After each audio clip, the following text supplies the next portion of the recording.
Método dos fluxos de caixa descontados é uma das metodologias mais referenciadas para determinar o valor de uma empresa.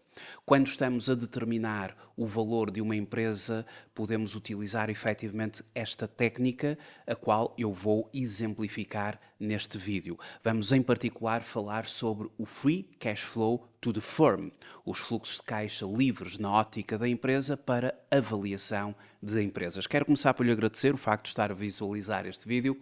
Sejam muito bem-vindos à Certiform Escola de Formação Prática. Eu chamo Miguel Fragoso, sou economista e contabilista certificado e sou formador nas áreas da contabilidade, fiscalidade, finanças empresariais e gestão de negócios.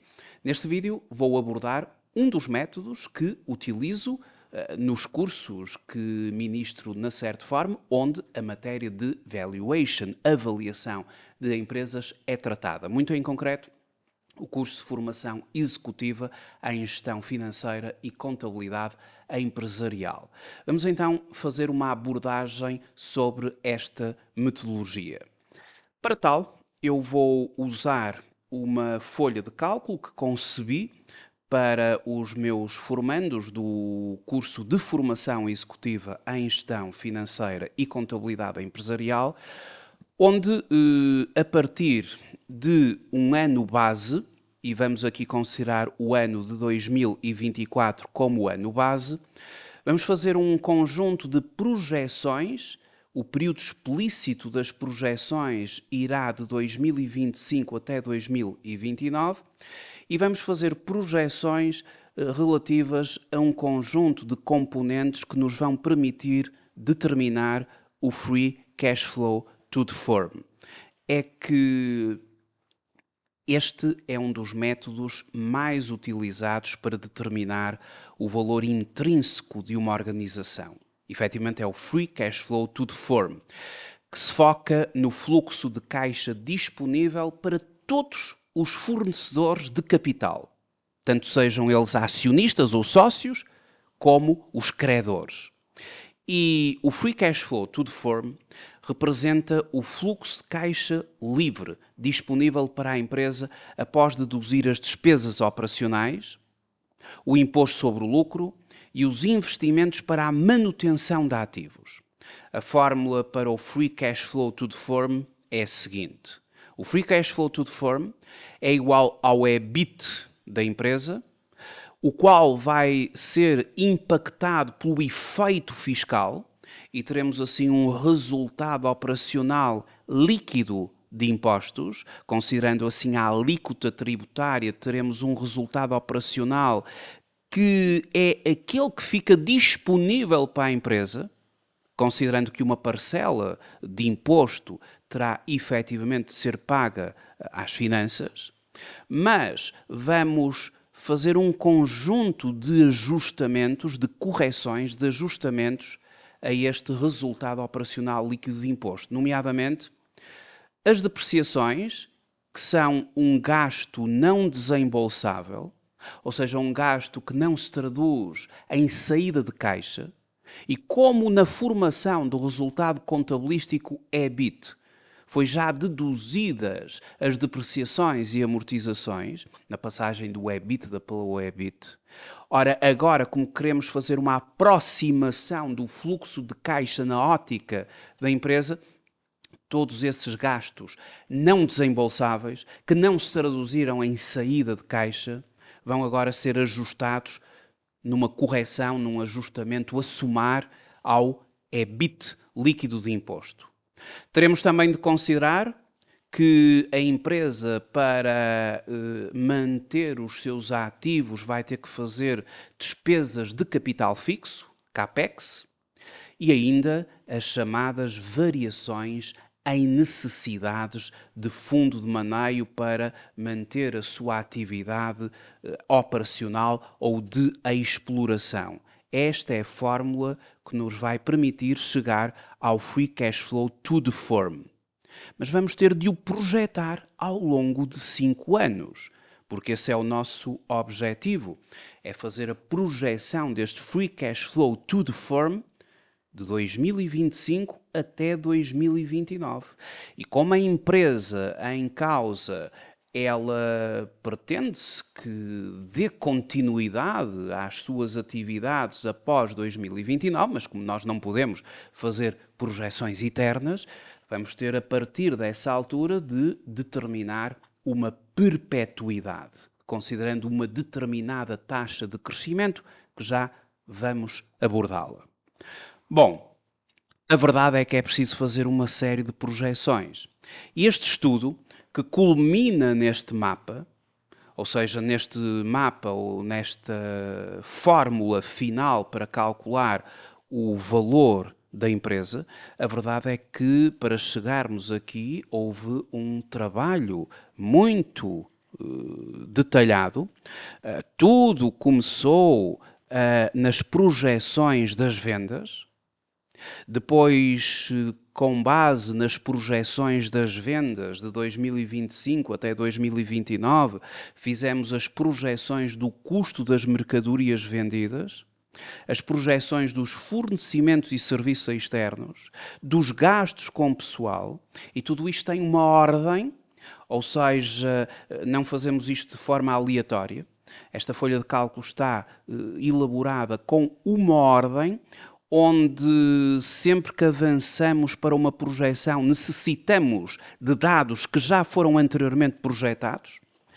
Depois temos a seguir aos gastos com pessoal as projeções para as depreciações dos ativos fixos tangíveis, eventualmente as amortizações dos ativos intangíveis e também a projeção do CAPEX de 2025 até 2029, as tais despesas de capital fixo.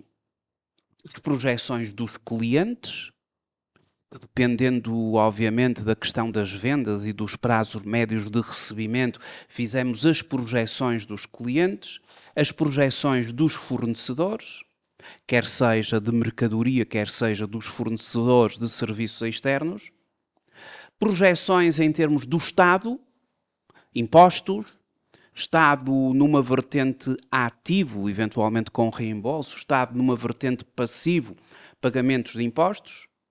Depois as projeções das necessidades de fundo de maneio, porque já temos os clientes, já temos os inventários e já temos assim as necessidades cíclicas. Dos mapas anteriores temos os fornecedores, o estado em passivo e temos assim os recursos cíclicos.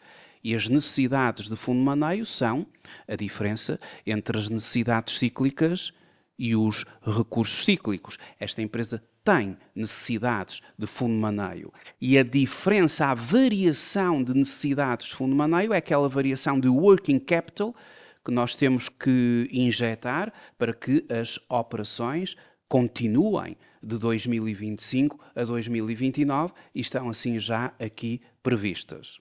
Também em termos de dívida, o mapa do serviço da dívida e a partir de agora temos a possibilidade de apresentar uma demonstração dos resultados previsional, com todos os dados anteriores, não é? Temos a possibilidade de apresentar uma demonstração dos fluxos de caixa previsional e temos a possibilidade de apresentar um balanço também previsional de 2025 a 2029. Vamos ter também de calcular o custo médio ponderado do capital, porque os fluxos de caixa vão ter de ser atualizados ao ano 2024 e temos de ter uma taxa de atualização. Foi calculado o custo médio ponderado do capital desta empresa, tomando a sua estrutura de capitais, capital próprio e dívida onerosa. Através da metodologia do CAPM, calculamos o custo do capital próprio. E esta empresa, como também é financiada por dívida, calculamos o custo da dívida ou do capital alheio. E reunindo o custo do capital próprio com o custo da dívida, fizemos o cálculo do custo médio ponderado do capital. O peso do capital próprio no peso das duas fontes, capital próprio mais dívida, vezes o custo do capital próprio, mais o peso que a dívida tem nas fontes de dívida mais capital, vezes o custo da dívida, mas como os juros são fiscalmente aceites, nós temos que aplicar ao custo da dívida o efeito fiscal, multiplicando por 1 menos a taxa efetiva do imposto. E assim determinamos o custo médio ponderado do capital, o chamado WACC da empresa, Weighted Average Cost of Capital, 6,31.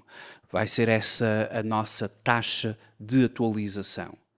E foi de facto um trabalho laborioso, muito trabalho para chegarmos até aqui.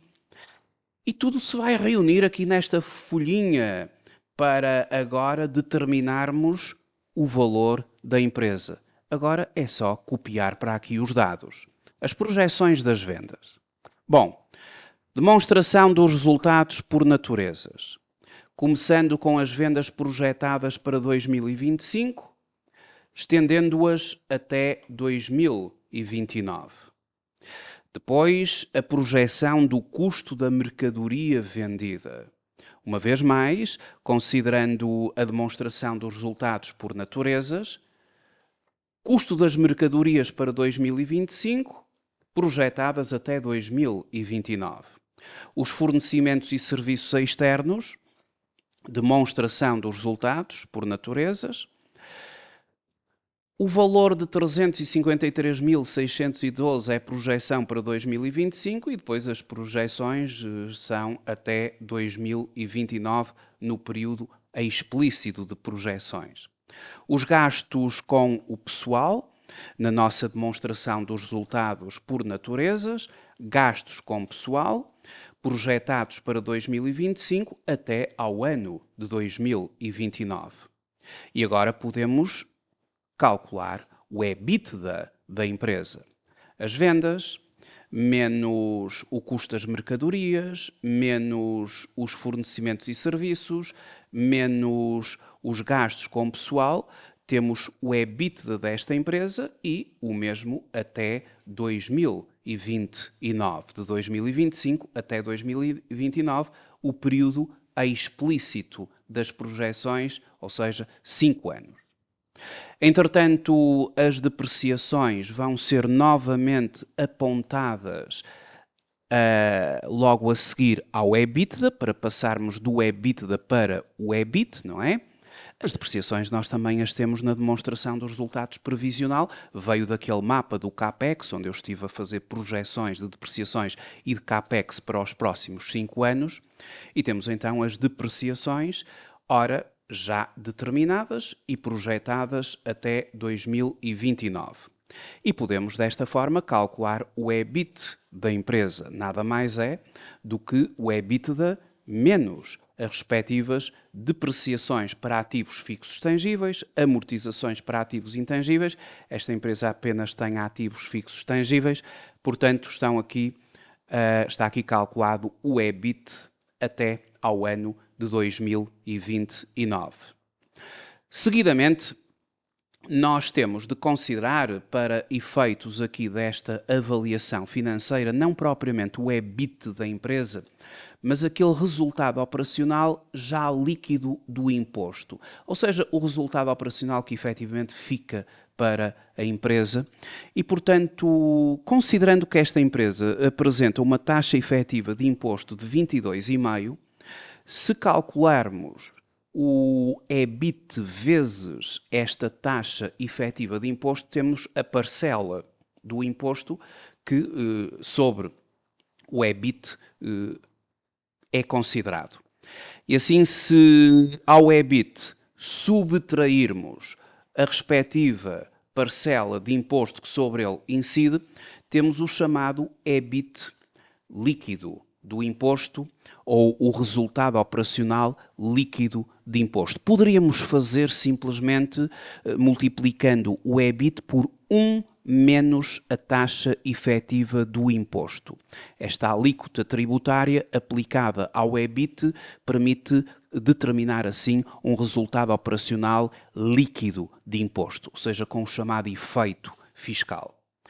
Agora vamos efetivamente aplicar a fórmula que nos vai permitir passar de um EBIT líquido de imposto, de um resultado operacional líquido de imposto até a um fluxo de caixa, a um fluxo de caixa livre na ótica da empresa. E, portanto, vamos ter de fazer aqui algumas correções ao EBIT líquido de imposto, uma vez que, nomeadamente, as depreciações são consideradas um gasto não desembolsável e, portanto, elas vão ter de somar ao EBIT líquido para efetivamente se traduzir aqui num fluxo de caixa, numa aproximação de um fluxo de caixa, todos aqueles gastos não desembolsáveis, como depreciações, amortizações, perdas por imparidade, provisões, eles têm de voltar a somar ao EBIT líquido de imposto, porque são, como já justifiquei, um gasto não caixa, um gasto não desembolsável, não há qualquer saída de caixa quando nós subtraímos o EBIT, quando nós subtraímos ao EBITDA as depreciações para formar o EBIT e, portanto, ele tem que ser agora corrigido somando as depreciações e amortizações. Teremos igualmente de considerar as variações de necessidades de fundo de maneio, que é uma saída que a empresa terá de considerar, e portanto vamos ali ao nosso mapa, onde fizemos as previsões das necessidades ou da variação das necessidades em fundo de maneio, estendidas até ao ano de 2029, e também o próprio CAPEX, ou seja, o Capital Expenditures, efetivamente, as despesas de capital fixo, as quais foram efetivamente contempladas no nosso mapa, que eu agora vou ali mostrar uma vez mais, está muito para trás, o CAPEX, eu fiz aqui as previsões de CAPEX que esta empresa efetivamente vai necessitar de 2025 até 2029, portanto temos 231.118,18 para o ano de 2025 e depois vamos estender até 2029. E temos então assim todo o CAPEX até 2029, de acordo com as previsões que tínhamos feito. E agora calculamos o tal Free Cash Flow to the Firm.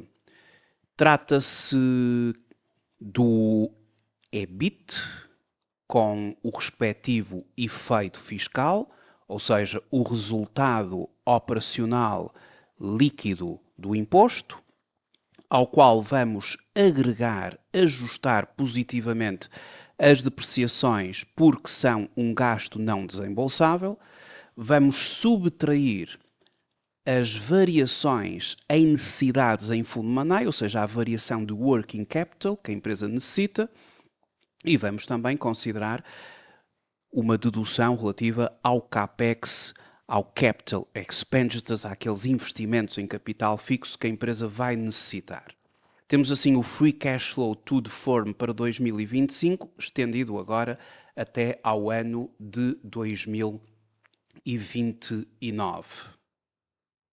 Como anteriormente tínhamos visto, Free Cash Flow to the Firm, EBIT, 1 menos a taxa de imposto, resultado operacional líquido de imposto, mais as depreciações, gastos não desembolsáveis, menos o CAPEX, menos as variações em necessidades de fundo de maneio.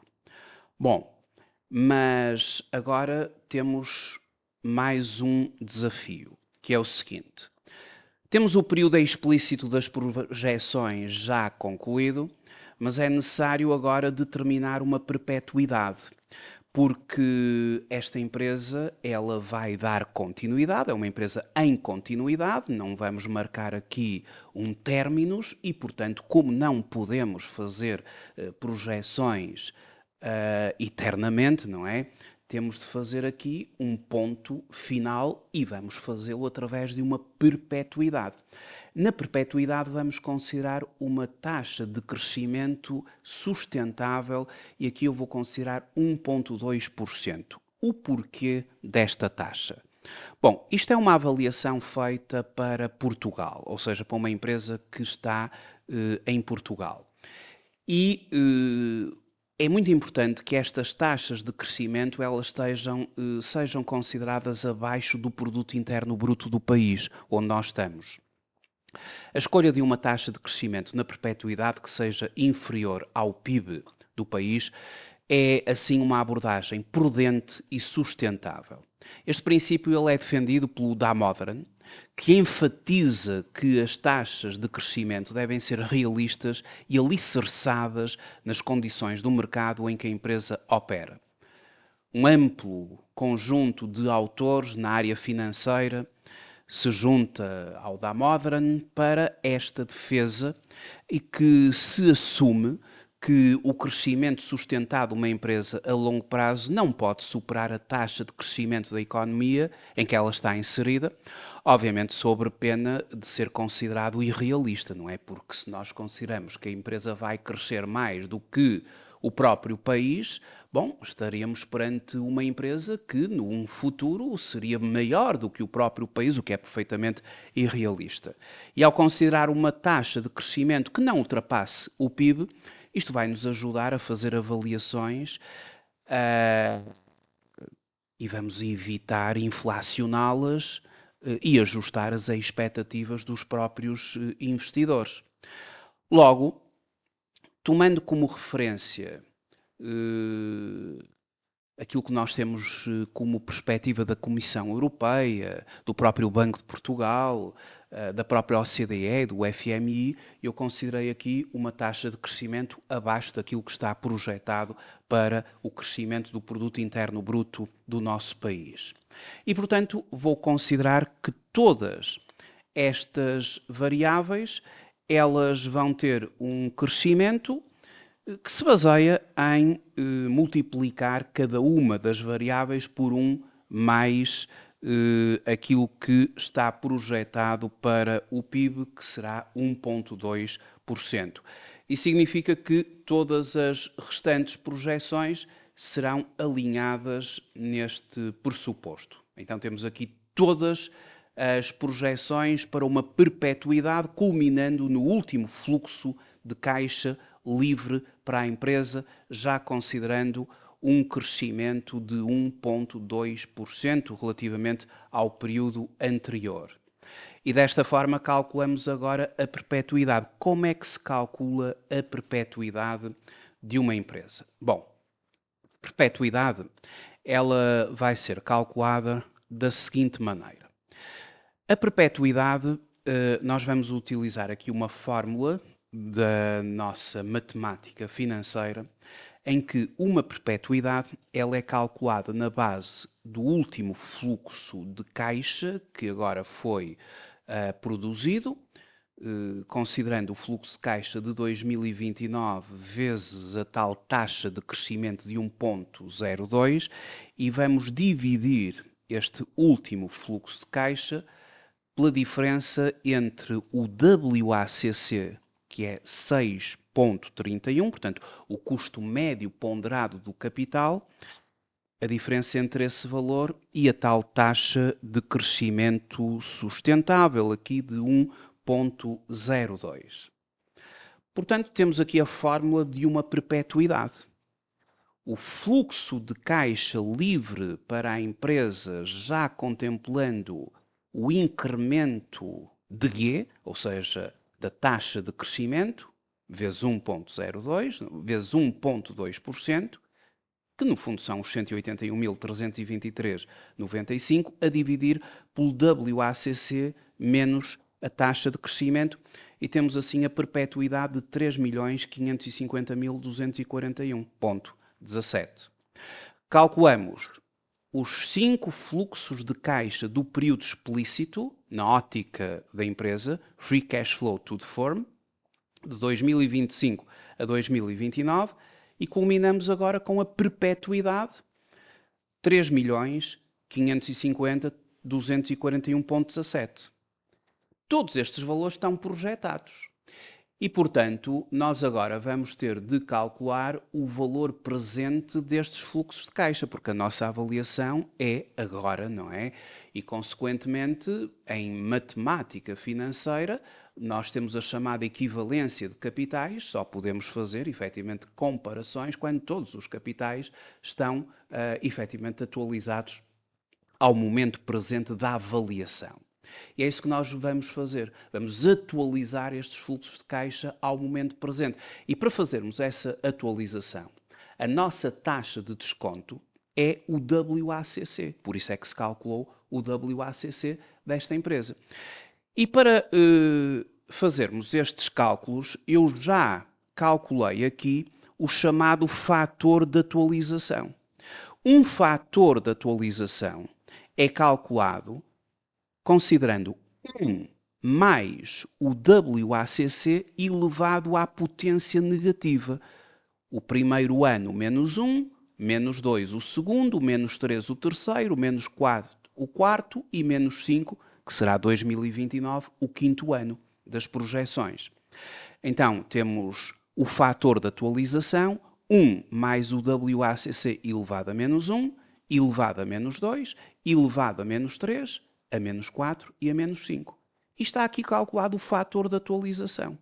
1 mais o WACC elevado a menos em relação ao ano em que estamos. Menos 1, menos 2, menos 3, menos 4, menos 5.